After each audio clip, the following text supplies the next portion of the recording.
Mi madre le dice a mi novia que debe vigilar mi cuarto cada semana, pero no esperaba que yo escuchara su plan para controlar mi vida. Tengo 30 años y me fui de la casa de mi mamá, Patricia, la misma semana que cumplí los 18 porque no aguantaba ni un segundo más vivir bajo su control. Ella siempre decía que me estaba formando, pero la realidad es que me hacía sentir enfermo cada vez que escuchaba su coche entrar en la entrada. Pasé años construyendo una vida normal lejos de sus reglas y de esa manía de revisar mis cajones, leer mis cuadernos o tirarme la ropa que no le gustaba solo porque sí. Ahora que las cosas van bien con Ava y ella se queda a dormir más seguido en mi departamento. Nos cruzamos con Patricia en el supermercado el sábado pasado y mientras yo fui por un carrito ella se quedó a solas con Ava 2 minutos. Al subir al auto Ava estaba muy callada y de la nada me soltó que mi mamá le sonrió y le dijo que debería revisar mi cuarto al menos una vez por semana para que no me volviera el hombre que ella tanto trabajó para que no fuera. Le soltó que si encontraba mi casa desordenada o la ropa sin lavar no debería premiar mi pereza cocinándome o quedándose a dormir porque según ella yo solo respondo a la firmeza. Me quedé helado porque Ava no sabe ni la mitad de lo que Patricia me hacía pasar de chico y lo peor es que mi mamá lo dijo como si fuera el consejo más natural del mundo.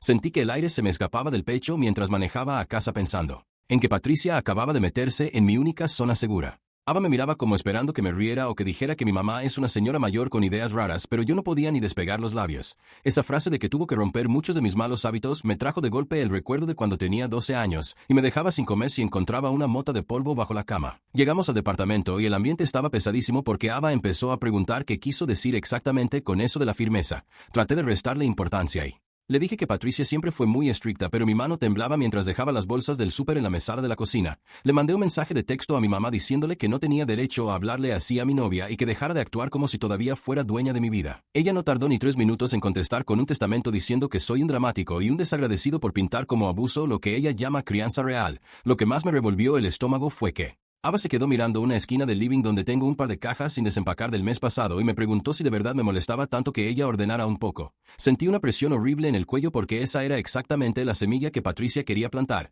el miedo de que mi propia pareja se convierta en una extensión de su vigilancia constante. Esa noche casi no pude dormir porque cada vez que cerraba los ojos escuchaba la voz de Patricia diciéndole a Ava que me vigilara. Me levanté a las 3 de la mañana a limpiar la cocina como un loco solo por el miedo irracional de que Ava se despertara y pensara que soy un vago como decía mi mamá. Al día siguiente mi mejor amigo Lucas me llamó para ir a tomar algo y le conté lo que pasó en el súper porque él conoció a Patricia cuando estábamos en la secundaria y sabe perfectamente de qué madera está hecha. Lucas me dijo que tuviera cuidado porque mi mamá no da puntadas sin hilo y que si se acercó a Ava es porque vio una oportunidad de volver a meterse en mi cabeza. Mientras estábamos en el bar me llegó una notificación de mi cámara de seguridad de la puerta del departamento y casi se me cae el celular al ver que era Patricia parada ahí tocando el timbre. Ava estaba sola en casa porque hoy no trabajaba y vi por la pantalla como ella le abría la puerta a pesar de que yo le había dicho 1000 veces que no la dejara pasar si yo no estaba. Me despedí de Lucas a los gritos y salí corriendo hacia el auto con el corazón en la boca rogando que Ava no le hubiera permitido entrar a mi habitación. Manejé como un loco por toda la avenida principal cruzando semáforos en amarillo porque sabía que cada minuto que Patricia pasara ahí adentro era un retroceso de años en mi terapia. Cuando llegué y abrí la puerta me encontré a las dos sentadas en el sillón tomando café con una calma que me dio escalofríos. Patricia se levantó con esa sonrisa de suficiencia que usa cuando siente que tiene el control y me dijo que solo había pasado para traerle unos tuppers con comida a Ava porque seguramente yo no me estaba encargando bien de la casa. Me puse frente a ella y le pedí que se fuera inmediatamente, pero Ava me puso una mano en el brazo y me susurró que no fuera grosero, que solo estaban charlando de cosas del pasado. Mi mamá me guiñó un ojo mientras caminaba hacia la salida y me soltó que le había dado a Ava la llave de repuesto que yo supuestamente había perdido hace 3 años en su casa. Sentí un frío recorrer toda mi espalda porque yo nunca le di esa llave para que la guardara, sino que ella la robó de mi llavero un día que fui a visitarla y ahora se la estaba entregando a mi novia como si fuera un regalo de bienvenida a su club de control. Cuando cerré la puerta con llave me giré hacia Ava y ella tenía la llave en la mano mirándola con una expresión que no pude descifrar. Le pedí a Ava que me diera la llave, pero ella se la guardó en el bolsillo del pantalón y me dijo que estaba exagerando, que solo era una llave de repuesto por si pasaba algo. Discutimos durante casi 1 hora porque ella no entiende que para Patricia una llave no es un objeto de utilidad, sino un permiso para invadir mi privacidad cuando quiera. Ava me dijo que mi mamá le contó que de chico yo era muy desordenado y que ella solo quería ayudarme a ser un hombre de provecho, y ahí fue cuando me di cuenta de que el lavado de cerebro ya había empezado. Me senté en el suelo del pasillo y le conté a Ava la historia de cuando Patricia quemó mis pósters de música porque decía que la habitación se veía sucia y cómo me obligó a dormir en el piso 1 semana porque no había hecho la cama perfectamente. Ava se quedó callada un momento, pero después me dijo que tal vez mi mamá solo recordaba las cosas distinto y que el problema era que yo guardaba mucho rencor. Esa respuesta me dolió más que Cualquier grito de Patricia porque sentí que mi propia novia estaba empezando a dudar de mi realidad. Justo cuando pensaba que la conversación iba a alguna parte sonó mi teléfono y era un mensaje de mi hermana mayor Laura que no me hablaba hace meses. Laura me escribió para decirme que tuviera cuidado porque Patricia le había mandado capturas de pantalla de mis mensajes donde yo la llamaba abusadora y que ahora mi mamá estaba planeando ir a hablar con los padres de Ava. Se me cayó el mundo encima porque los papás de Ava son gente muy mayor y muy conservadora que adoran a mi mamá porque ella siempre se muestra como una santa frente a los demás. Llamé a Laura enseguida y me contó que Patricia está convencida de que yo tengo un problema de salud mental y que Ava necesita guía para manejarme porque si no voy a terminar arruinando mi vida y la de ella. Laura me dijo que Patricia ya consiguió el teléfono de la mamá de Ava a través de una tía lejana y que pensaba llamarla esa misma noche para alertarla sobre mis comportamientos inestables. Colgué el teléfono y traté de explicarle a Ava lo que estaba pasando, pero ella se puso a la defensiva diciendo que yo estaba paranoico y que mi mamá nunca haría algo así. En ese preciso momento, el celular de Ava empezó a vibrar sobre la mesa y vi en la pantalla que era su madre llamándola con una insistencia que me dio un mal presentimiento. Ava atendió la llamada y se fue a la habitación cerrando la puerta mientras yo me quedé en la sala caminando de un lado a otro sintiendo que las paredes se me venían encima. La escuché hablar en voz baja durante 20 minutos y cuando salió tenía los ojos rojos y una expresión de confusión total que me dio miedo. Me dijo que su mamá estaba muy preocupada porque alguien le había dicho que yo tenía ataques de ira y que nuestro departamento era un desastre donde no se podía vivir con dignidad. Patricia no solo le había mentido, sino que le había mandado fotos de mi cuarto de cuando yo era adolescente y tenía todo tirado por el piso diciendo que así estaba mi casa ahora mismo. Le mostré a Ava cada rincón del departamento para que viera que todo estaba impecable, pero ella me miraba como si estuviera buscando una grieta en mi fachada. Me dijo que su mamá le pidió que volviera a su casa unos días para pensar bien las cosas porque no quería que estuviera en un ambiente tóxico. Sentí que Patricia estaba ganando la guerra sin siquiera estar presente y lo peor es que Ava empezó a empacar un bolso pequeño mientras me decía que necesitaba espacio para procesar tanta información contradictoria. Traté de detener a Ava en la puerta pero ella me apartó suavemente y me dijo que no la presionara, que solo se iba por el fin de semana para tranquilizar a sus padres. Me quedé solo en el departamento que de repente se sentía inmenso y vacío y la rabia me empezó a quemar por dentro como nunca antes. Llamé a Patricia y le grité de todo, pero ella mantenía esa voz calmada y maternal que usa para volverme loco diciéndome que ella solo busca mi bienestar y que si Ava se fue es porque finalmente se dio cuenta de quién soy yo en realidad. Me dijo que si quería que ella dejara de intervenir solo tenía que aceptar su ayuda y permitirle que viniera una vez por semana a supervisar que todo estuviera en orden como en los viejos tiempos. Le colgué y bloqueé su número, pero sabía que eso no la iba a detener porque ella siempre encuentra una grieta por donde colarse. Pasé la noche bebiendo una cerveza tras otra y mirando la puerta esperando que Ava volviera, pero lo único que llegó fue un correo electrónico de la administración del edificio diciendo que habían recibido una queja por ruidos molestos y falta de higiene en mi unidad. Patricia se había tomado el trabajo de llamar al consorcio haciéndose pasar por una vecina preocupada para seguir cerrando el círculo sobre mí. El lunes por la mañana me presenté en la administración para aclarar el malentendido y la mujer de la oficina me miró con una lástima que me revolvió las tripas porque me dijo que una señora muy amable que se identificó como mi madre había llamado llorando para pedir que por favor me tuvieran paciencia porque yo estaba pasando por un brote psicótico. Salí de ahí temblando de furia y me fui directo a la casa de Patricia sin pensar en las consecuencias porque necesitaba que esto se terminara de una vez por todas. Cuando llegué ella estaba regando las plantas del jardín con una tranquilidad pasmosa y me invitó a pasar como si nada hubiera pasado. Le dije que si no dejaba de acosarme iba a pedir una orden de restricción y ella se largó a reír en mi cara diciendo que ningún juez me iba a dar una orden contra mi propia madre por preocuparme por mi salud. De repente sacó una carpeta con papeles y me mostró que había estado guardando recibos de cosas que me compró hace 10 años y notas médicas falsificadas donde supuestamente un doctor decía que yo necesitaba supervisión constante. Me quedé mudo al ver hasta dónde estaba dispuesta a llegar para mantenerme bajo su control y me di cuenta de que mi error fue creer que al mudarme a los 18 años me había liberado de ella. Salí de su casa sin decir una palabra más porque entendí que hablar con ella era darle más armas para usar en mi contra y manejé directamente a la casa de los padres de Ava para intentar salvar mi relación antes de que fuera tarde.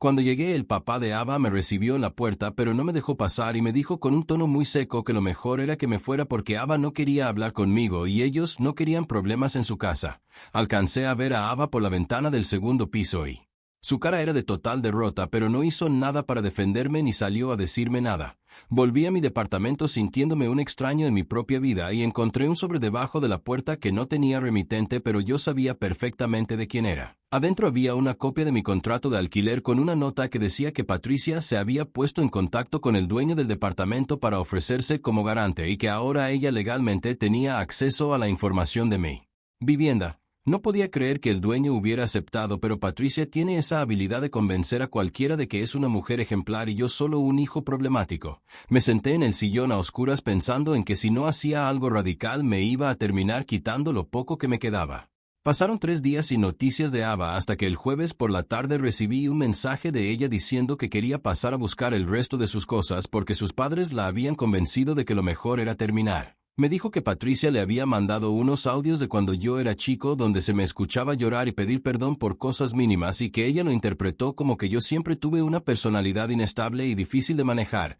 Intenté explicarle que esos audios eran la prueba de maltrato, pero ella ya estaba tan confundida que prefería alejarse de todo el drama familiar para estar tranquila. Lucas vino a casa para ayudarme a preparar las cosas de Ava y me dijo que no podía dejar que Patricia ganara, así que me propuso un plan para desenmascararla de una vez por todas. Decidimos que íbamos a fingir que yo había aceptado la ayuda de Patricia y que la íbamos a invitar al departamento el sábado para una cena de reconciliación, donde yo iba a grabar todo lo que ella dijera. Me costó mucho tragarme el orgullo y llamarla para pedirle perdón y decirle que tenía razón, que no podía manejar mi vida solo, pero su voz de satisfacción al otro lado del teléfono me dio las fuerzas necesarias para seguir con la farsa. El sábado llegó y Patricia apareció en mi puerta con una canasta de productos de limpieza y una sonrisa que me daba ganas de gritar, pero me mantuve firme en mi papel de hijo arrepentido. Lucas estaba escondido en la habitación con su teléfono grabando y yo había puesto un micrófono pequeño debajo de la mesa del comedor para asegurarme de que cada palabra quedara registrada.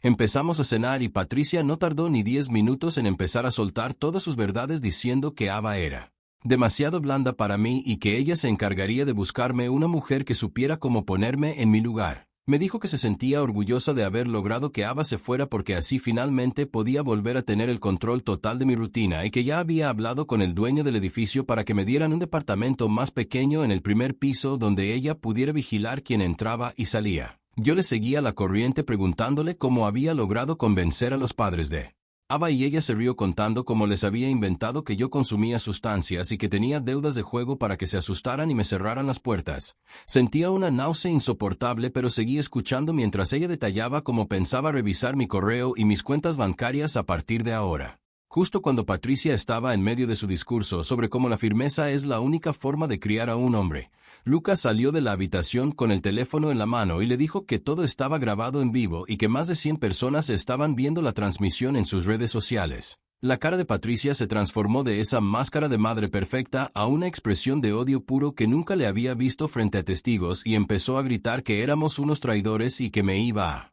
arrepentir de haberle hecho esto. Se levantó de la mesa tirando la silla y trató de sacarle el teléfono a Lucas, pero él fue más rápido y se puso detrás de la barra de la cocina mientras ella seguía insultándome con una voz que no parecía humana. Me gritó que yo no era nada sin ella y que se iba a encargar de que terminara en la calle o en un hospital psiquiátrico porque ella tenía todas las pruebas para hundirme. En ese momento golpearon la puerta y cuando abrí era Ava, que había visto la transmisión y estaba llorando desconsolada al darse cuenta de que todo lo que yo le había dicho era verdad, y que mi mamá la había manipulado de la forma más cruel imaginable. Ava entró y se paró frente a Patricia exigiéndole que se fuera de mi casa y que nunca más se acercara a nosotros, pero mi mamá ni siquiera se inmutó y la miró con un desprecio total diciéndole que ella era solo una pieza más en su juego y que ya no le servía para nada. Sacó su celular y llamó a la policía diciendo que yo la estaba agrediendo físicamente y que temía por su vida, pero no se dio cuenta de que la patrulla ya estaba en camino porque Lucas los había llamado apenas ella empezó a gritar.